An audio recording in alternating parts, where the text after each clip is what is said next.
The heat was thick like syrup, coating the narrow sidewalks of Marlow, Georgia, as the sun blistered the windows of old brick buildings that hadn't seen love in decades.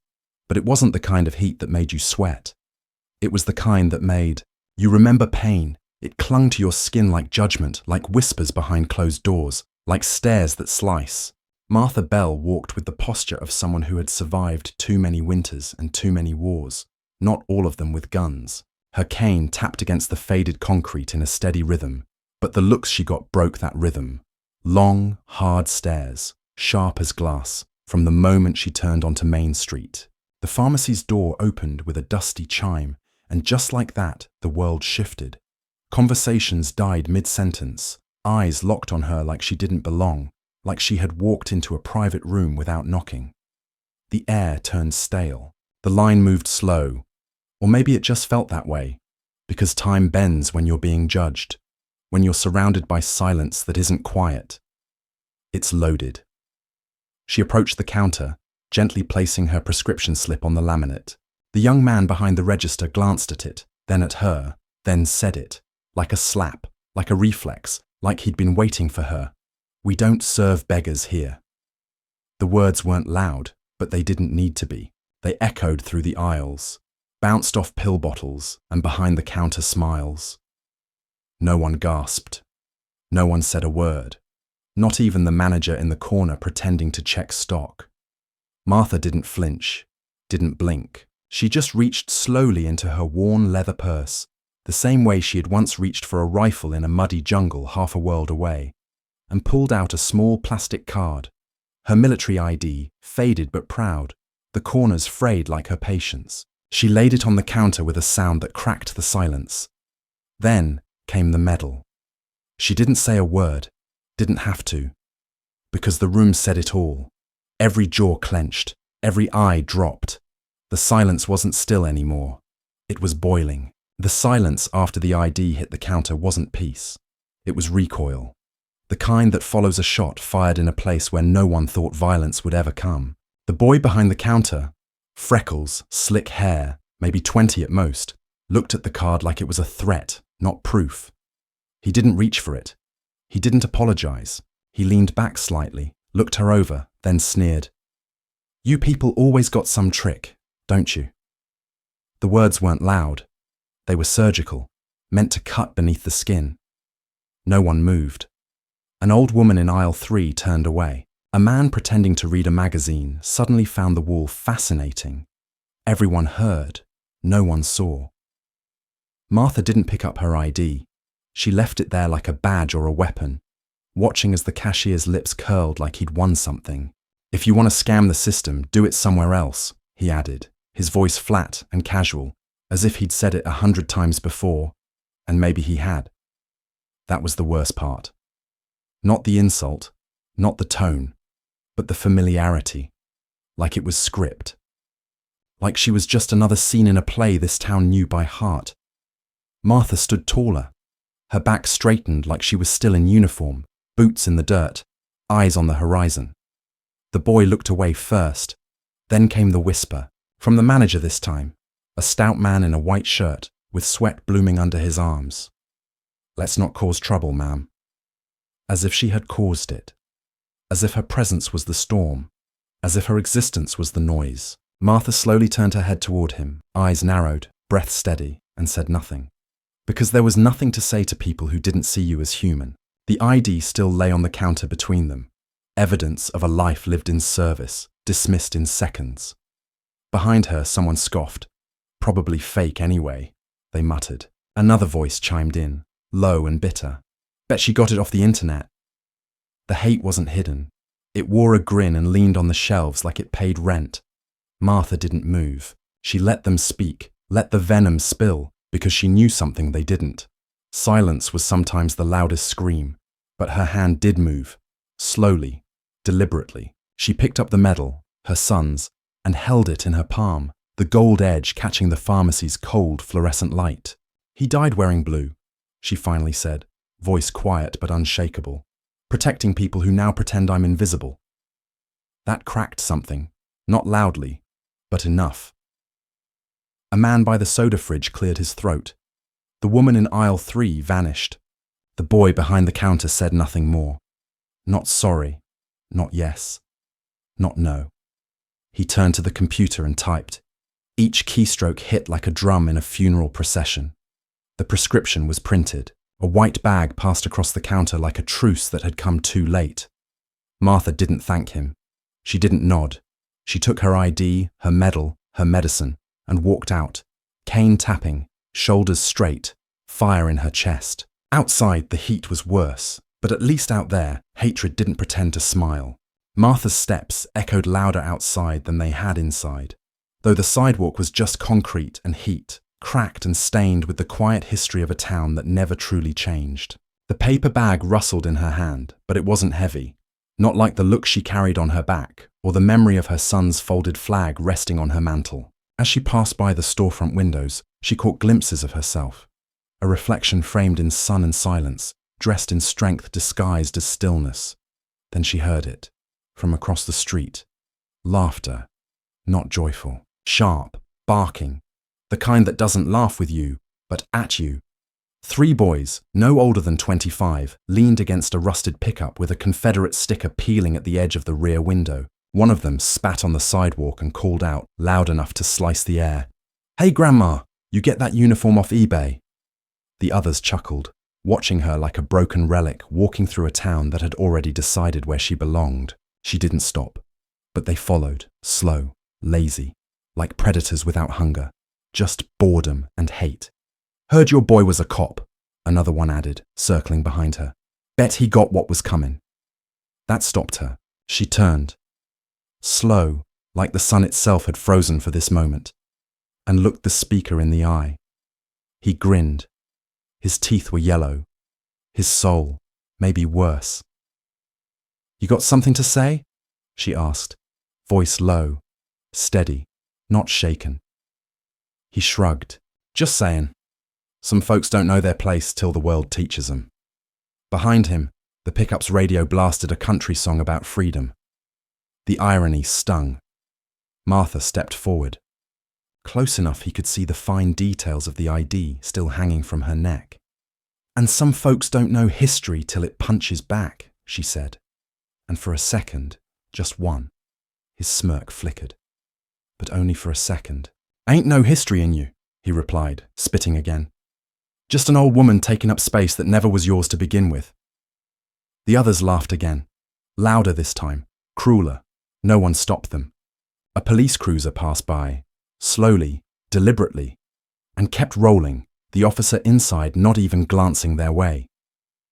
Martha stood still, holding that moment like it might shatter if she blinked. Then, without a word, she turned and walked on, not away, forward, always forward. Because this wasn't new, not to her.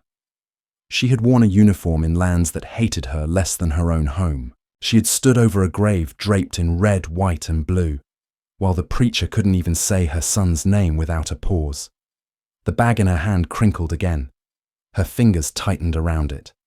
Because she knew the real weight was still coming. Let's take a brief pause. If you're listening to this, take a moment to tell us in the comments where you're tuning in from. Have you ever witnessed or experienced something like what Martha is going through? Your stories matter. And if this has drawn you in, consider subscribing so you don't miss what comes next. Now, we continue. The sun dipped lower as Martha turned down Oak Ridge Street, where the sidewalks narrowed and the mailboxes leaned tired against rusting poles, and every house wore the same expression. Quiet, closed, watching. She passed the old school building where her son had once played saxophone in the marching band, where he had raised the flag every morning while classmates rolled their eyes, and teachers pretended not to hear the slurs muttered when he walked by. That building still stood, just with whiter paint and a darker silence. Across the street, a new mural had been painted on a brick wall. Bright colors, smiling faces, slogans about community. Not a single black person on it. Not one. Martha stopped, staring at it, the wind brushing her skirt, the edges of her medal still warm from the sun. A man watering his lawn nearby looked up, recognized her, then quickly turned his hose the other way. His dog barked like it knew something. Maybe it did. In Marlow, history wasn't written. It was buried. They didn't tear down monuments to hatred, they just painted over them and renamed the parks. Her son's name had once been nominated for a local hero plaque. The mayor said he would consider it. That was 5 years ago. The plaque now bore the name of a white officer who had served less time, died of natural causes, and had once ticketed Martha for a broken taillight she didn't have. She remembered that day. He'd smiled as he wrote the citation, called her Miss Bell, in a voice that bent politeness into mockery. She remembered asking about the other officer, the one who didn't get a plaque. Her son, the mayor, had said, "Let's not make things political." The words still echoed in her bones. As she walked past the post office, 2 teenagers rode by on bikes. One of them shouted, "Hey, she's the one from the pharmacy." The other laughed. "Yeah, the faker vet. My dad said she's just playing the race card." Their wheels spun dust into the air behind them, their laughter trailing like oil on water, slick, ugly, hard to clean. Martha didn't stop.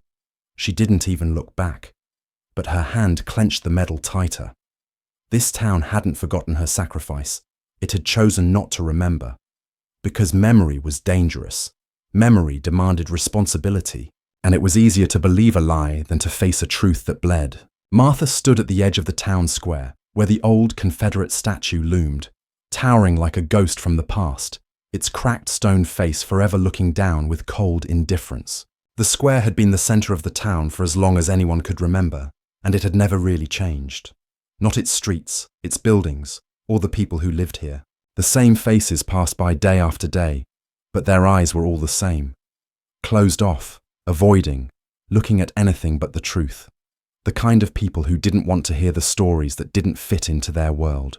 The kind of people who'd rather sweep the dirt under the rug than look at it.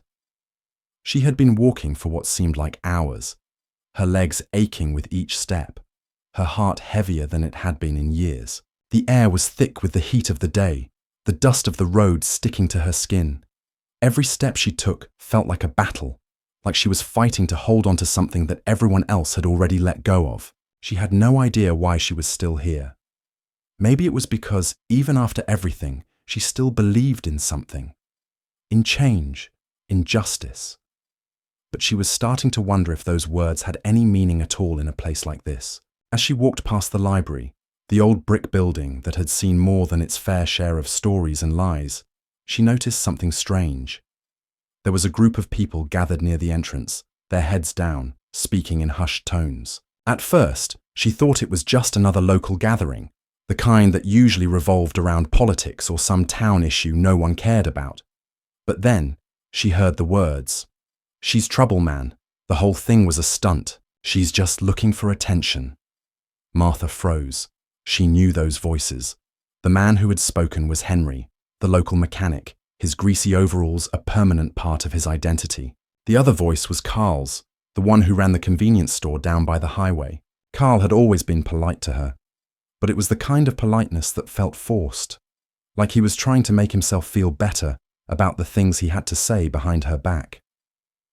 "I heard she was never really in the military," Carl was saying. "Probably got that ID from one of those online scam sites. You know, one of those places that sells fake medals to make people feel important. She's just making herself a victim to get attention.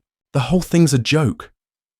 Martha stood there, hidden behind the corner of the library, listening to the venom spilling from their mouths like poison. The words stung, but they weren't new. They never were. This was the same small-town racism that had followed her and her family for decades. The same cruel whispers, the same judgments based on the color of her skin, the same refusal to accept her as anything more than the sum of her history. "She's just trying to stir up trouble," Henry added. "She wants us to feel bad for her, but nobody's buying it. She's an old woman, man. What's she even doing here?" Martha's hand clenched around the small bag of medication she had bought from the pharmacy. The crinkling paper, a sharp contrast to the anger building inside her. The words they were saying weren't just about her. They were about her entire life. About the service she had given, the son she had raised, the sacrifices she had made for a country that had never truly accepted her. These people didn't see her as a human being. They saw her as a symbol of everything they wanted to forget, everything they didn't want to confront. But what hurt the most was that they didn't even know the truth. They didn't know what she had fought for, what she had lost.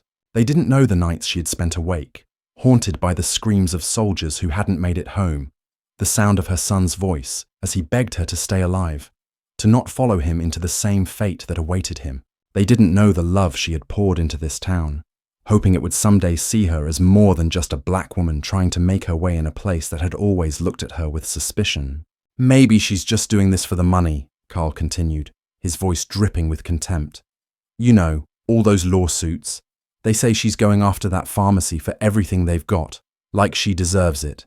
Like they owe her something. Man, you really think they're gonna give her anything?" Henry scoffed. "They'll settle out of court, probably offer her a couple $100 to make her shut up. She'll take it, you'll see."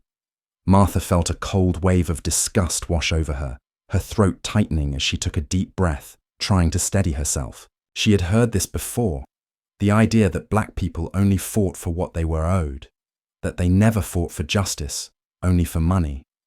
But it wasn't about money. It had never been about money. It had been about respect, about dignity, about finally being seen as more than the color of her skin. The people in this town thought they knew her, but they didn't. They didn't know what it was like to live in her skin, to have to fight for every inch of ground she stood on, to have to prove her worth every single day just to be seen as a person. They didn't know what it was like to carry the weight of a history that refused to be forgotten, to live with the constant reminder that some people would always see you as less than, as nothing more than a stereotype, a label, an afterthought. But Martha wasn't going to let them win. Not today. Not ever. She stepped out from behind the library, her cane tapping against the pavement with each determined step. She didn't look at them, didn't acknowledge the whispers that followed her, the hateful words they continued to mutter as she walked by. She was used to it by now. She had learned how to tune it out, how to block it out, how to move forward no matter how much they tried to pull her back. But this time, as she passed by them, something inside her snapped. She stopped, turned, and faced them head on, her eyes cold and unwavering. "Is that what you really think?" she asked, her voice low and steady, but filled with the weight of a lifetime of pain. "That I'm just some old woman looking for attention? That my son died for nothing? That I'm here just to make trouble? That's what you really believe?"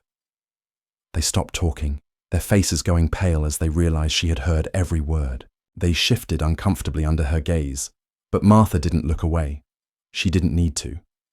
"Let me tell you something," she continued, her voice rising with the power of every truth she had ever kept hidden. "I didn't fight for this country for you to treat me like I don't matter. I didn't bury my son so you could forget about the people who gave their lives so you could stand here, thinking you have the right to judge me." Carl opened his mouth, but no words came out. Henry shifted on his feet, uncomfortable, but still trying to look tough, still trying to hold on to the power he thought he had. But Martha saw through it. She had seen men like them before, men who hid their fear behind their arrogance, men who thought their ignorance made them invincible. "You don't know me," she said, her voice now rising, her anger matching the fury of the storm inside her. "You don't know what I've been through, what I've lost. And you sure as hell don't know what it means to fight for something bigger than yourself. But you will. You'll see." She turned on her heel and walked away, her cane tapping sharply against the sidewalk. Each step a testament to everything she had fought for. The town might never see her as they should. They might never understand the weight of her sacrifice. But it didn't matter. Not anymore. Because Martha Bell had lived a lifetime of battles, and this was just another one. One that she would win. It was the morning after. The events from the pharmacy had lingered in the air like the aftertaste of something sour, something people couldn't quite get out of their mouths. The town had been stirred. Murmurs passed like the wind, brushing against window panes, rustling behind closed doors. Some felt guilt, but it wasn't enough. Others felt anger, but not the right kind. The anger was misplaced, rooted in discomfort, in not wanting to face the fact that the woman who walked through their streets, who served her country, and who buried a child for it, deserved more than their silent disdain. Martha Bell had become the conversation they couldn't avoid. even as they tried to pretend it wasn't happening. But what they didn't know, what they couldn't know, was that what Martha was about to face next would prove to be more treacherous than anything they had ever imagined. Martha hadn't gone back to the pharmacy. After the confrontation, the weight of the past few days had pushed her toward her house, back to the safe quiet that only came when the world outside stopped trying to tear you apart. She needed a moment, but as she stepped into her worn front door, she knew something had changed. There was a thick envelope waiting for her on the dining room table. No return address, just a few words hastily written in a scrawled hand. To Martha Bell. Her hands trembled as she opened it, the paper stiff in her fingers. Inside, she found a letter and a check. The letter was short but sharp, as though every word had been written with the intention of cutting into her. Dear Mrs. Bell, we, the good people of Marlow, wish to extend our apologies for the unfortunate incident at the pharmacy. We understand that your military service and the sacrifices you've made are not properly acknowledged, and for that, we are sorry. As a small token of our regret, we are offering you this donation. We hope that this gesture will help us move forward and allow us all to heal.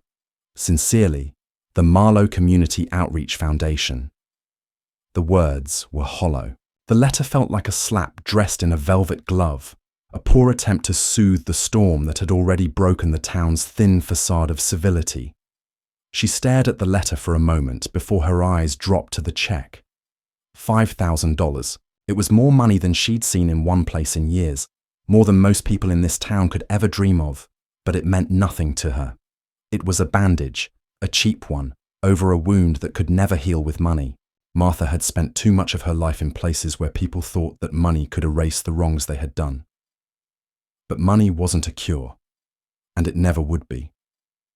She crumpled the check in her hand. Her stomach twisted as the anger built inside her again. This wasn't charity. This wasn't an apology. It was a way to make themselves feel better, a way to pretend that throwing money at a problem could fix it. To them, she was just another black woman, another statistic, a token they could toss aside when it suited them. They thought that by offering money, they could absolve themselves of their sins. They thought she could be bought, that her dignity could be traded for a dollar amount, as though her history, her struggle, her very life was something they could buy off like a used car. She stood up and walked out of the house, clutching the crumpled check tightly in her fist. As she passed her neighbor's house, she saw him standing on his porch, eyeing her cautiously, as though he wasn't sure whether to speak or not. He had never been openly rude to her, but there was always an unspoken distance between them, a coldness that had never fully thawed. He cleared his throat as she passed, then called out her name. Martha, he said, his voice hesitant. I just wanted to say that, the town's been talking. They're really sorry about what happened. She stopped, but didn't turn around. She had heard enough of their apologies to last a lifetime. They sent you something, right? He continued, trying to sound more casual, but the unease in his voice was evident. The check? Martha turned then, slowly, her eyes meeting his. You mean the bribe? She asked flatly. His face flushed. No, I didn't mean it like that. It's just what they decided to do, to try to make things right. Make things right, Martha echoed, her voice rising with the same frustration she had felt the moment she read the letter. How do you make things right when your idea of making it right is throwing money at a problem you don't even understand? What's that supposed to fix? My son's grave? My service? The way people like me are treated every single day? This town doesn't care about making things right. It cares about pretending nothing ever happened. It cares about moving forward without ever acknowledging the past, and you're all just too afraid to see it. He stood there, speechless. He didn't know what to say because he knew she was right. Deep down, he knew the same thing Martha did. This town had never cared about making things right. It was too comfortable in its old ways, too afraid to face the truth. Martha didn't wait for him to speak. She turned and kept walking, feeling the weight of the check in her pocket, a reminder of all the times people had tried to buy her silence, her acceptance, her submission. This town didn't care about the people it had left behind. It only cared about preserving the illusion that it was good. that it had done its part, that it had been a good place for everyone. But Martha knew better. She had always known better. As she walked toward the square, she saw more people whispering, more eyes following her. The town had always been good at pretending, good at hiding behind a smile and a handshake. But behind those smiles was a deep-seated racism, a venom that no one dared speak aloud, but that everyone felt. It was in the way they looked at her, in the way they spoke to her, in the way they erased her history and tried to silence her. And now, they thought they could just fix it with a check, a meaningless gesture that had no real value. She wasn't going to take it. She wasn't going to be bought. Martha stepped into the center of the square, where the old Confederate statue still stood, its stone face frozen in a grimace that never changed. She stopped in front of it, staring at the face of history that this town refused to confront. She reached into her pocket, pulled out the crumpled check, and held it up to the sky. Without a second thought, she let it fall to the ground, watching as it fluttered like a leaf in the wind. It landed in the dirt, ignored by everyone who walked by, just like her had been. "I don't need your money," she whispered to the statue, her voice barely audible. "I need you to see me, to see us."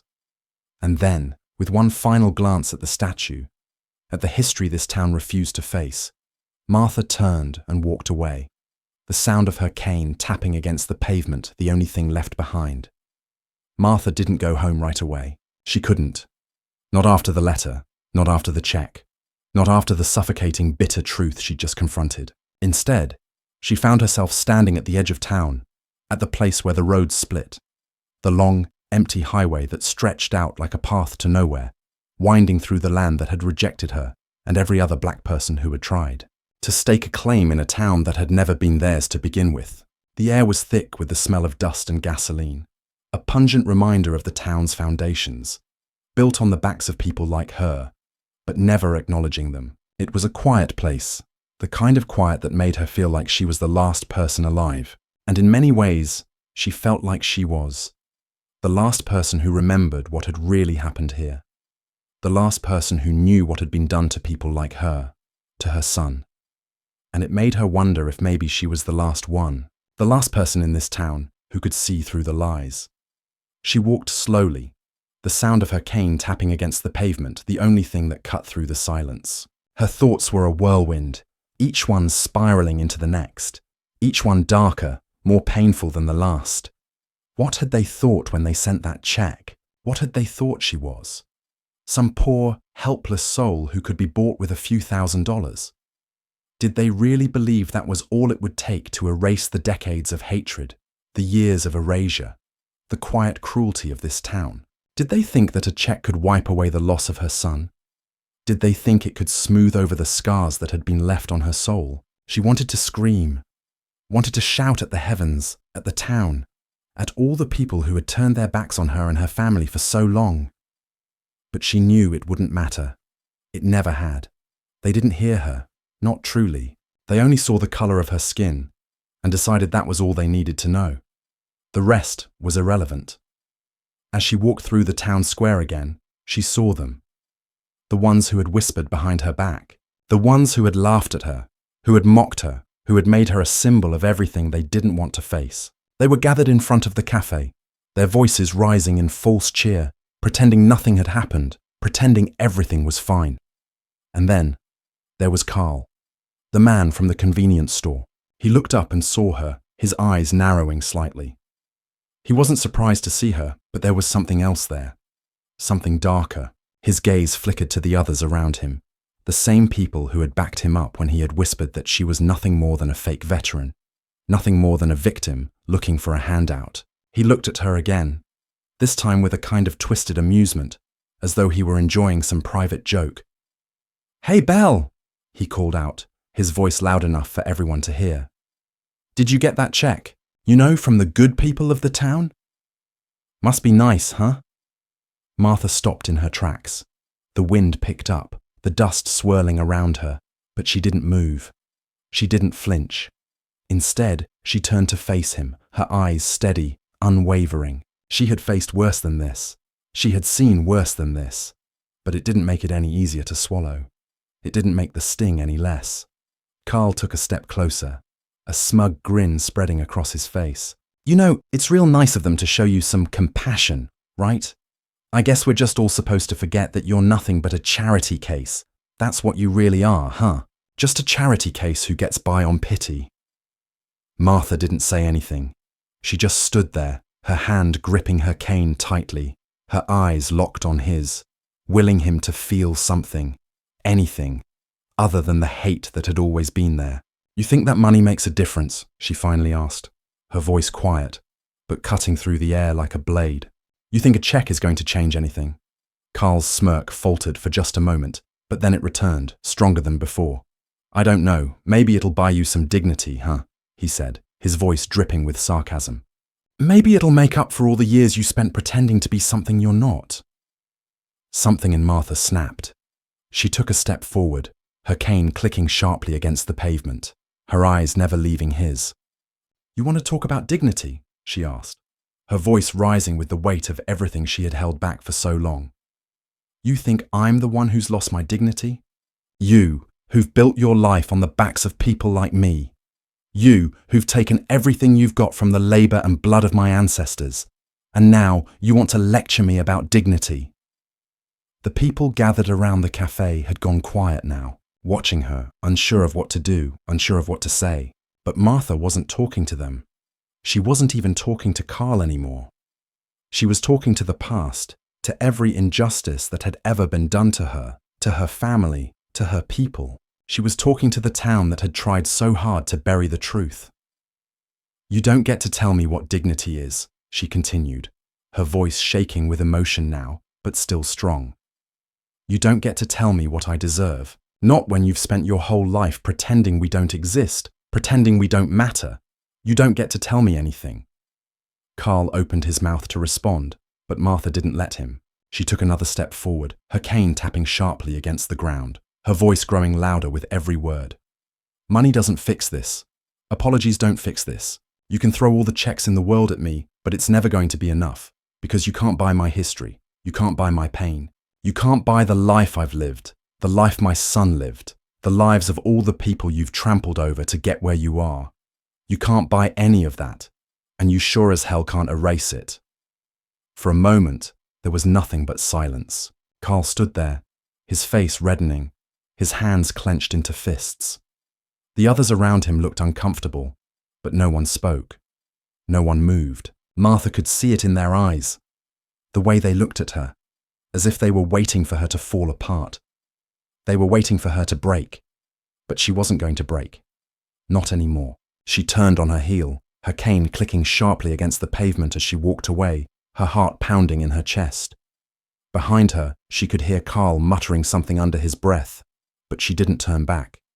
She didn't need to. She had said everything that needed to be said. The town might never change, the people might never understand, but Martha Bell wasn't here for their understanding. She wasn't here for their approval. She was here for herself. She was here to make sure that her history, her son's memory, and the memory of all the people who had been erased, forgotten, and silenced would never be lost again. And as she walked away, she knew one thing for sure. She wasn't done yet. The sky was a deep, bruising purple when Martha arrived home. She hadn't expected to feel the weight of the day's events settling in her chest, but it hit her like a freight train as she stepped over the threshold of her house. It wasn't the town's rejection that was unbearable. No, she had learned to live with that long ago. What stung now was the memory of her son's voice. That boy who had once been full of life, who had once believed, just like she had, that there was a place for people like them in this world. That somehow the system could be made to work. The world would be fair. But he hadn't made it back from the front lines, and she was left behind, clinging to his memory, trying to keep his legacy alive in a world that had never wanted him to exist in the first place. She walked through the door, dropped her purse on the small table by the hallway, and collapsed into the nearest chair. It creaked under her weight, the wood old and tired, just like her. She closed her eyes for a moment, trying to collect herself, but all she could hear was the relentless, echoing laughter of the people in the cafe. Carl's taunting voice cutting through her thoughts. She had never understood people like him. never understood how they could feel so secure in their ignorance, so comfortable in their hate. They had everything, and they still felt entitled to more. The sound of the TV flickered on in the next room. She hadn't turned it on.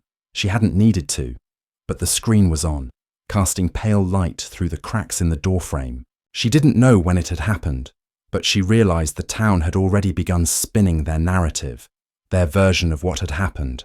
The letter, the apology, the check. It had all been a carefully constructed facade to make them look good in front of anyone who was watching. But the truth was different. The truth was always different. She stood up, crossing the room to the television. The local news was on, playing their usual dose of cheerfulness mixed with subtle indignation. It was the same face she had seen on every broadcast in Marlow, that self-important news anchor who never dared to question anything that the powers that be decided to shovel down their throats. He was reporting in his usual monotone on the controversy surrounding Martha Bell's visit to the pharmacy. It wasn't called an incident, a confrontation, or a tragedy. It was a controversy, a little quirk in the town's narrative that needed to be smoothed over. The town of Marlow is recovering from a troubling incident that took place earlier this week, the anchor said, his voice carefully neutral, involving local resident Martha Bell, a veteran of the United States Army, and a local pharmacy. Bell, who served our country in a time of great need, found herself embroiled in a heated exchange with staff after she attempted to use a prescription voucher. The incident sparked a wave of concern among residents about racial tensions in the community. Local leaders, including Mayor Thompson, have called for unity and understanding, urging that we all take a moment to reflect on the values that make Marlow great. Martha's fists clenched at her sides. Unity and understanding. There was no unity, no understanding. All the mayor and his cronies cared about was maintaining the status quo. They wanted her to go away quietly, to accept their hollow gestures, to stop ruffling feathers in a town that had worked so hard to bury its past. They didn't want to confront the ugly reality of the racism that ran through Marlow's veins. They wanted to pretend it didn't exist, but she wouldn't let them. She grabbed the remote, muted the television, and stood in front of the screen, staring at the images of the smiling mayor, the fake apologies of the town's elites, all trying to pretend like nothing had happened, like they weren't complicit in the system that had brought her to this point. She didn't need their forgiveness. She didn't need their charity. She needed them to look at her, to look at the people like her, and see them for who they really were. Her thoughts were interrupted by a knock at the door. It was sharp, insistent, too quick for a typical visitor. She hesitated for a moment, unsure whether she wanted to face anyone right now. But then she stood up, wiped her palms on her pants, and opened the door. Standing there was a young man, probably in his mid-20s, dressed in a dark suit with a tie that didn't quite match. His face was unfamiliar, but his expression, that was something she had seen many times before. It was a face that knew too much and nothing at all, the kind of face that had been taught to be polite while knowing exactly how to wield its power. He looked her up and down with the kind of scrutiny that made her skin crawl, as if he were measuring her worth. He wasn't a local, she could tell by the way he held himself. This was someone from the outside, someone sent in to do damage control. "Martha Bell?" he asked, his voice clipped, professional. "Yes," she replied, her eyes narrowing. She wasn't about to let him in without knowing who he was and what he wanted. "My name is Michael Lark," he said, offering his hand as if this was some normal interaction. "I represent the Marlow Community Outreach Foundation. I'd like to speak with you about your situation, if you have a moment."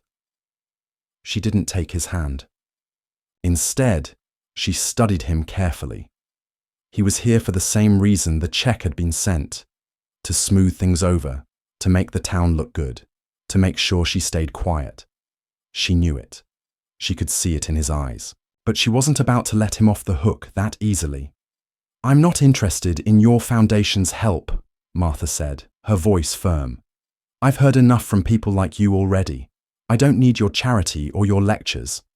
He didn't flinch. He was too well trained for that.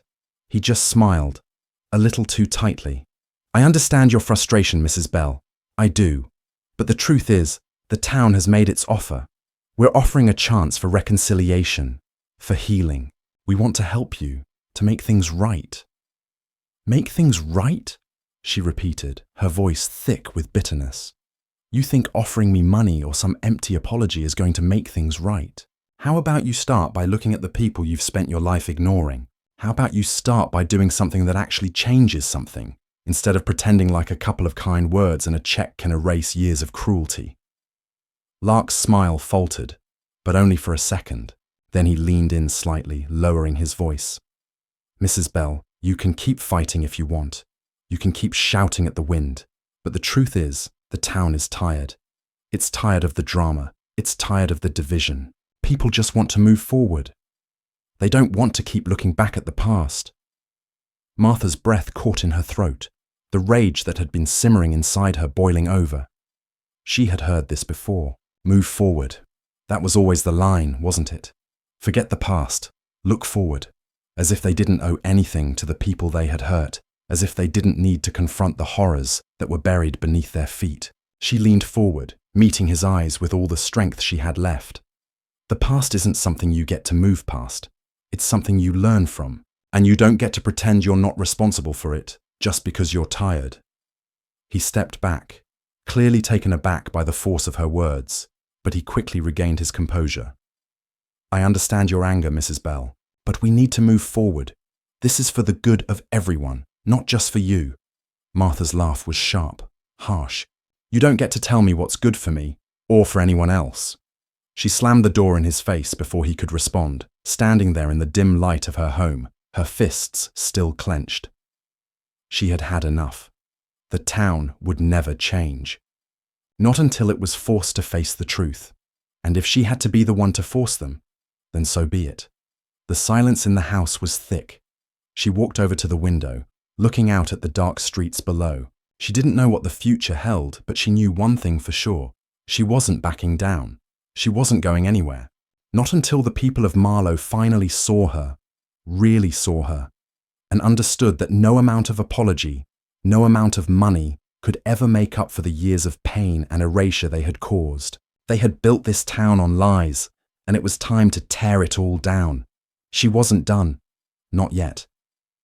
The sun was a thin, distant sliver of light when Martha stepped outside the next morning. The town was quiet. Too quiet. The usual hum of cars and the sporadic chatter of the early risers had all but faded. Today felt different. The weight in the air, the tension hanging like a fog over Marlow, was palpable. And as she walked toward the centre of town, her cane tapping steadily against the cracked pavement, she felt an odd sense of calm settle in her chest. Martha knew what was coming. She had been walking this road her entire life, a road where the townspeople pretended to forget their history, where the weight of their silence had been more damaging than any physical assault could ever be. She had been fighting against it for years, in her own quiet way, and now, after all these years, the reckoning was here. The line had been drawn, and it was no longer just about her. It was about the generations before her, the sacrifices they had made, and the ones that had been forgotten by a town that had tried so hard to bury the truth. As she walked past the old church, she saw the familiar faces, the ones who had ignored her when she needed help, the ones who had whispered behind her back, the ones who had given their quiet approval to every slight, every insult, every injustice that had been done. They were all there, gathered on the steps, their Sunday best making them look almost respectable. But Martha knew better.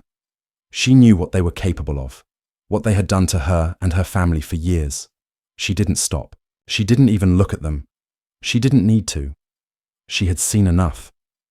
At the edge of the square, just past the old town hall, Martha stopped. A small crowd was gathering. The people who had made their decision, the ones who had accepted the check, the ones who had thought that was enough. They were talking now, in hushed tones, but there was an unmistakable chill in the air. No one was laughing anymore. There were no smiles, no polite nods, just the quiet murmurs of people who knew something was coming, something that could not be stopped.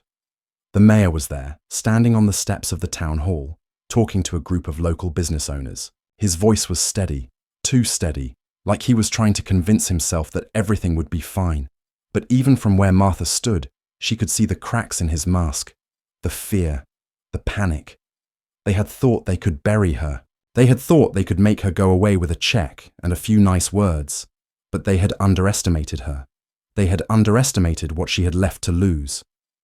She stood there for a moment, watching them, watching their false sincerity, the way they pretended to care, the way they pretended to be the ones who had the power to decide what was right, what was fair, and what was just. But she had no intention of letting them get away with it. This wasn't just about her anymore.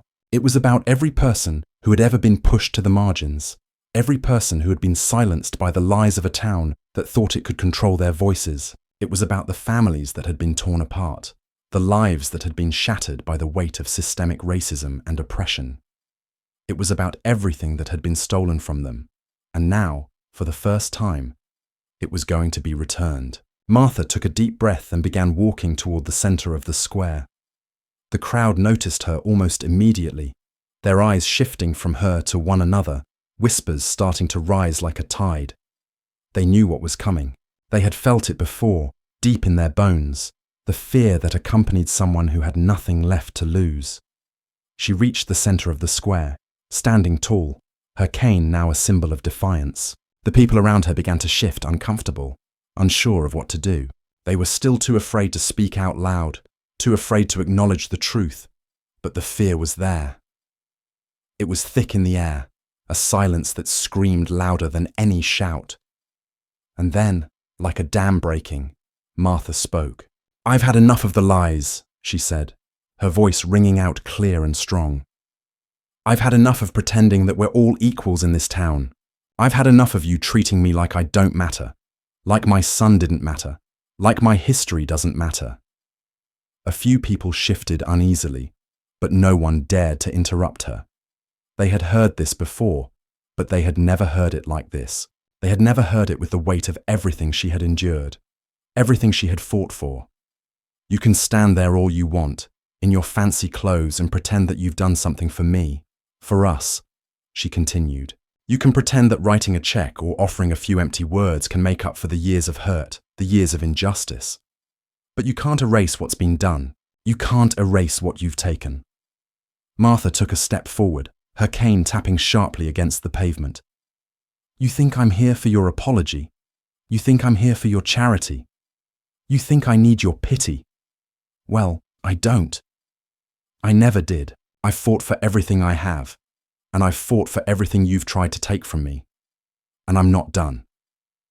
The mayor, standing a little off to the side, cleared his throat, his face flushed with discomfort. He raised his hand as if to silence her, but Martha wasn't finished. She had just begun. "No," she said, her voice now booming, echoing off the walls of the buildings surrounding her. "You don't get to silence me anymore. You don't get to ignore me anymore. You don't get to pretend that your town isn't built on the backs of people like me, people who have fought for this country, fought for the right to be here, fought for the right to live." Her chest heaved with the emotion she had kept bottled up for so long. The years of fighting, of resisting, of being told she wasn't good enough, strong enough, or deserving enough. It all came crashing down in that moment. The past was there, standing with her. The ghosts of those who had come before her, all the way back to the days of slavery, the days of segregation, the days when the town had tried to erase their stories and erase their lives. You think you can just cover it all up with a check, with some meaningless apology? You think you can erase the pain of a generation with your fake promises? Well, I'm here to tell you, you can't. You won't. The crowd had started to shift again, uneasy, unsure of what was happening, what Martha was about to do. The fear had set in now. They didn't know how to react. They didn't know what to say. Some of them had been part of the lies. Some of them had stood by while their neighbors were silenced. And now they were being forced to confront it. Martha turned her gaze toward the mayor.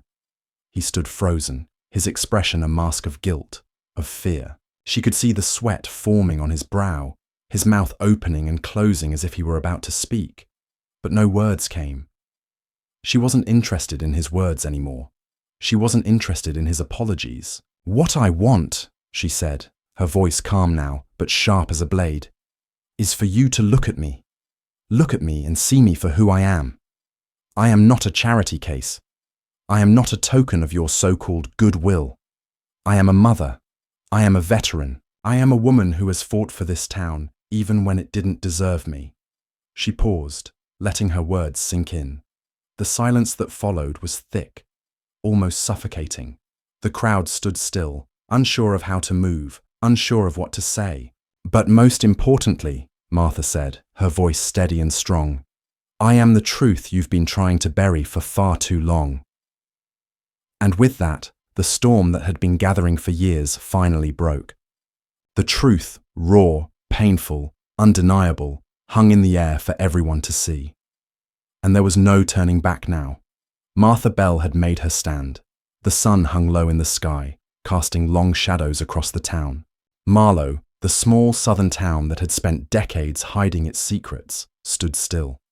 The air was thick with tension, like the moment before a storm. The crowd that had gathered in the square was silent now, their faces a mix of fear, disbelief, and something else. Something that had always been there but had been buried so deep they had never allowed themselves to see it. Martha stood in the middle of the square, her back straight, her head held high. The people around her watched, but no one dared to move. They were all waiting for something. For her to break, for her to back down, for her to let them off the hook. But Martha wasn't going to do that. She had already made her stand, and now there was no going back. She turned to face the crowd, the mayor still standing off to the side, his face pale, his eyes darting nervously between her and the people who had gathered to hear her. The words she had spoken, the truth she had unleashed, hung in the air, a weight that no one could ignore. "I've spent my life giving," she began, her voice steady now, the anger that had fueled her words earlier replaced with a quiet, painful resolve. "I gave for my country. I gave for this town, even when this town didn't give anything back. I gave everything I had, everything I could, and I never asked for anything in return. But what did I get? What did my son get? What did we get?" Her voice trembled, just for a moment, before she steadied herself. She could feel the eyes of the crowd on her, the judgment, the whispers, the memories of every slight they had ever given her. They had all seen her as less than. They had seen her as an obstacle to their comfort, their ideal version of the world. And now they were finally seeing her for who she truly was. Not a beggar, not a charity case, but a woman who had fought for every inch of space she took up in this world. She turned her eyes back to the mayor, whose hands were trembling now, his usual confidence stripped away like a mask. "You've spent your lives pretending that things have changed, pretending that the world is better, but it's not. It's not better. It's still the same." She took a step forward, her cane tapping against the stone pavement, each step a statement in itself. "You've spent your time talking about moving forward, as if the past doesn't matter, as if you can just erase it, bury it deep enough, and forget about all the lives that were destroyed. But you can't forget, and neither can I." The mayor opened his mouth as if to speak, but the words never came. He stood there, silent, caught between the truth Martha had just unleashed and the world he had spent his life trying to protect. The rest of the crowd shifted, unsure of what to do, unsure of how to react. There were a few whispers, some murmurs of support, but they were drowned out by the weight of the silence that followed. Martha turned back toward the town hall, her eyes scanning the square. She saw the faces of the people who had watched her, who had ignored her, who had never once questioned the systems that kept people like her on the outside. The same people who had nodded politely as they held their "We support our troops" signs, who had praised the veterans in the abstract, but had never once taken a second to ask who those veterans were, where they had come from, or what they had given up. "You think you've learned something from me?" she asked, her voice rising with a quiet anger. "You think I'm here to teach you some lesson about unity, about forgiveness? I'm not. I'm not here to make you feel better. I'm here to remind you of the cost of ignoring the truth, the cost of pretending everything is okay when you know it's not." The words landed like a hammer, shattering the illusion the town had so carefully crafted over the years. The mayor, the business owners, the churchgoers, all of them were left standing in the wake of her words, their facades cracked, their comfort stripped away, and there was nothing they could do but face it. For a moment, Martha felt a strange peace, the peace that comes when you finally let go of the weight of silence. The peace that comes when you no longer have to hide, when you no longer have to play by their rules, when you stop pretending that things will ever be fixed by a check or an empty apology. She looked back at the mayor, the man who had once smiled at her like he was doing her a favor, and her heart hardened.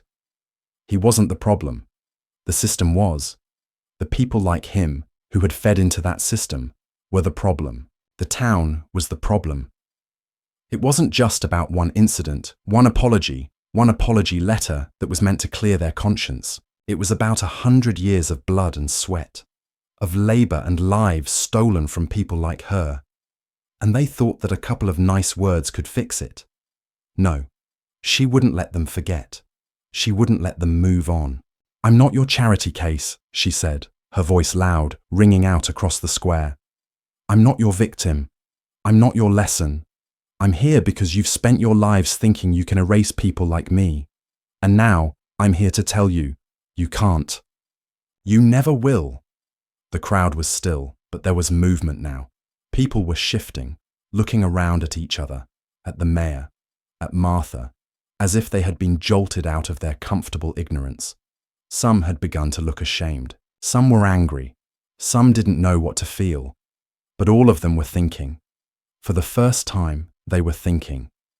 "I'm not asking for forgiveness," Martha continued, her words slow, measured, but firm. "I'm not asking you to feel bad for me. I'm not asking for your sympathy. What I'm asking for is something you can't give me. I'm asking for justice. I'm asking for you to see me, for you to see us. I'm asking for you to face the truth of this town, of this country, and stop pretending that it doesn't matter." Her voice broke on the last words, the weight of everything, all the years, all the pain, all the sacrifices, coming crashing down on her. But she stood tall, her shoulders square, her head high. Martha took one last look at the crowd, at the mayor, and at the small, suffocating town that had tried to bury her and everyone like her. She had fought this fight for a long time, but today, she had won. "I'm done here," she said quietly, "but you're not." With that, she turned and began to walk away. The crowd parted in front of her, as if they were afraid of what might happen if they didn't. The truth had been spoken, the lies had been exposed, and now it was time for them to deal with it. Martha Bell had done what she came here to do. She had told her truth, and no one could take that away from her. And as she walked away, she felt something new, something she hadn't felt in years. She felt free. We'd love to hear what you think about this story. What are your thoughts on the themes of racism and injustice presented here? Have you ever faced similar struggles in your own life? Your experiences and feedback are incredibly important to us, and we truly appreciate every one of you for being a part of this journey. If you enjoyed this story, please consider subscribing and leaving a like. Your support means the world to us. Wishing you a wonderful day ahead. And as a way for us to know you're with us until the very end, drop a comment with the phrase, "The truth can't be erased." We'll be sure to read every single one.